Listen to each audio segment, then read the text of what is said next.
الحمدللہ والصلاة والسلام علی رسول اللہ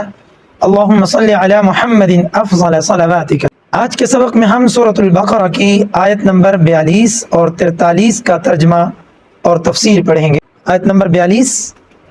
وَلَا تَلْبِسُوا الْحَقَّ بِالْبَاطِلِ وَتَكْتُمُوا الْحَقَّ وَأَنْتُمْ تَعْلَمُونَ۔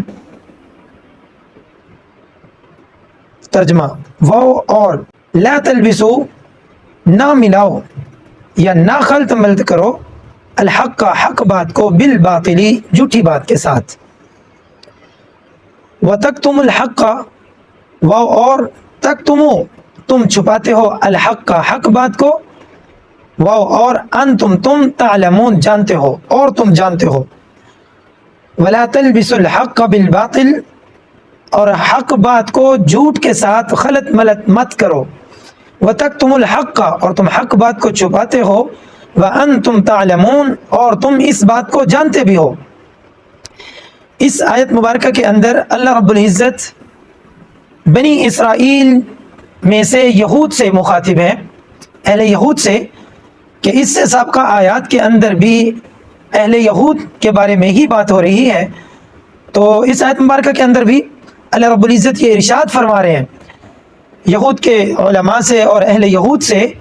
کہ تم حق اور جھوٹ کو، سچ اور جھوٹ کو،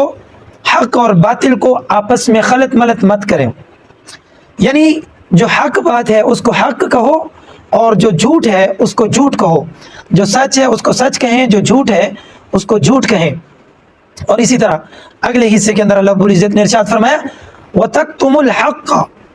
اور تم حق بات کو چھپاتے ہو۔ اس سے ما قبل آیات کے اندر اللہ رب العزت نے اہل یہود سے ارشاد فرمایا وَلَا تَشْتَرُوا بِآيَاتِ ثَمَنًا قَلِيلًا کہ میری آیات کو تھوڑی سی قیمت کے بدلے میں فروخت مت کرو، تو یہاں بھی اللہ رب العزت ارشاد فرما رہے ہیں وَتَكْتُمُ الْحَقَّ، اہل یہود سے ارشاد فرما رہے ہیں کہ تم لوگ جو حق بات تمہارے سامنے آ چکی ہے اور تم اس کو چھپاتے ہو، یعنی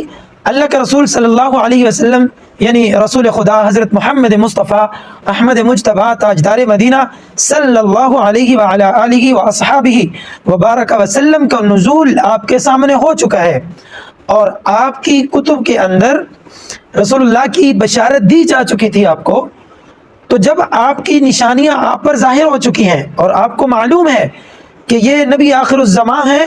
اور یہ اللہ کے آخری پیغمبر ہیں، تو پھر وَتَكْتُمُ الْحَقَّ تم اس حق بات کو کیوں چھپاتے ہو،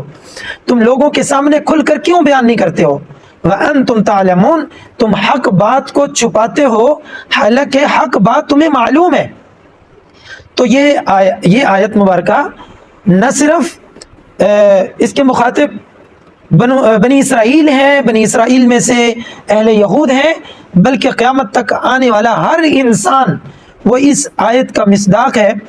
اور اس آیت کا مخاطب ہے کہ جس شخص کے سامنے بھی حق بات پہنچے تو اس کو حق اور باطل یعنی جھوٹ میں تمیز کرنا چاہیے اور حق اور باطل میں فرق کرنا چاہیے، اور کبھی بھی وقتی فائدے کے لیے حق اور باطل کو آپس میں خلط ملط نہیں کرنا چاہیے، یا اس میں سے حق بات میں اپنے مطلب کی بات نہیں نکالنا چاہیے، اور اسی طرح حق بات کو کسی بھی صورت میں چھپانا اس کے قرآن ہمیں اجازت نہیں دیتا۔ قرآن مجید تو سیدھا سیدھا ارشاد فرماتا ہے وَتَكْتُمُ الْحَقَّ وَأَنْتُمْ تَعْلَمُونَ کہ تم جو ہے وہ حق بات کو کیوں چھپاتے ہو حالانکہ تم حق بات کو جانتے بھی ہو۔ وَلَا تَلْبِسُوا الْحَقَّ حق بات کو جھوٹ کے ساتھ خلط ملط نہ کرو۔ اگلی آیت وَأَقِيمُوا الصَّلَاةَ وَآتُوا الزَّكَاةَ وَارْكَعُوا مَعَ الرَّاكِعِينَ۔ ترجمہ،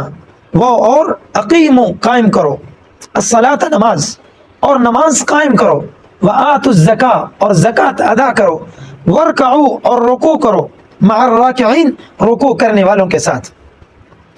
اس آیت مبارکہ میں اللہ رب العزت نے دو طرح کی عبادات کا ذکر کیا ہے۔ یہاں اللہ رب العزت نے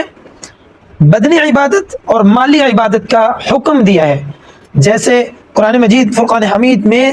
نماز کا 700 مرتبہ سے زیادہ نماز کا حکم دیا گیا ہے. ان میں سے ایک حکم یہ بھی ہے جو سورۃ البقرہ کے اندر اللہ رب العزت نے ارشاد فرمایا وَأَقِيمُوا الصَّلَاةَ،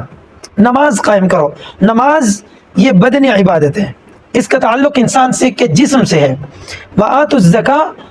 زکوٰۃ ادا کرو. اور زکوٰۃ کا تعلق انسان کی مالی عبادت مال سے ہے، یعنی زکوٰۃ مالی عبادت ہے. تو اللہ رب العزت اس آیت مبارکہ کے اندر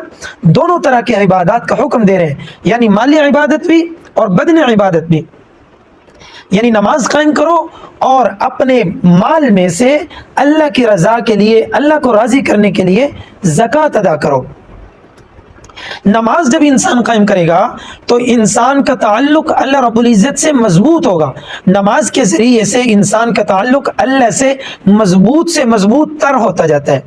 اور جب انسان